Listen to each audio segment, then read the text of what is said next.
السلام علیکم ورحمۃ اللہ وبرکاتہ۔ بسم اللہ الرحمن الرحیم۔ میرے محترم سامعین، آج کا دن جمعہ المبارک کا دن ہے، جو تمام دنوں میں سے بہت زیادہ افضل دن ہے، اور اس دن کے حوالے سے میں ایک اعمال آپ حضرات کے سامنے رکھوں گا۔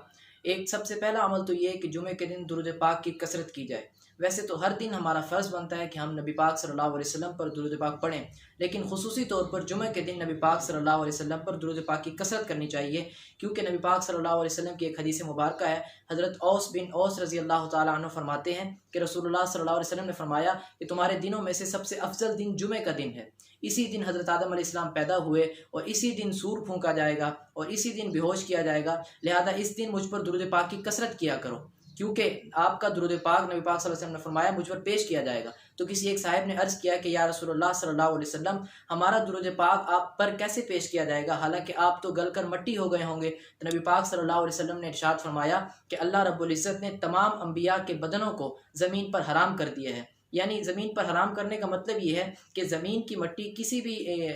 مٹی کوئی بھی بڑے سے بڑا ولی بھی ہو تو اس کے بدن کو کھا لیتی ہے اور خاک کر دیتی ہے،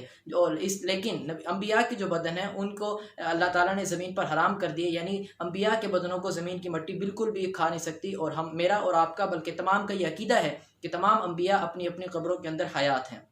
اور دوسرا عمل جمعہ کے حوالے سے وہ یہ ہے کہ سورۃ کہف کی تلاوت کی جائے، اس لیے کہ نبی پاک صلی اللہ علیہ وسلم نے فرمایا کہ جو شخص جمعہ کے دن سورۃ کہف کی تلاوت فرمائے گا تو قیامت کے دن اس کے لیے نور کی ایک روشنی ہوگی۔ تو اللہ رب العزت سے دعا ہے کہ اللہ رب العزت مجھے بھی آپ کو بھی خصوصاً ان دو اعمال پر عمل کرنے کی توفیق عطا فرمائے، اور آگے بھی ان کو بتانے کی توفیق عطا فرمائے، کیونکہ جتنا ہم آگے بتائیں گے تو جو لوگ ہماری وجہ سے یہ عمل کریں گے تو ہم بھی ان کے ثواب میں انشاءاللہ برابر کے شریک ہوں گے۔ جزاک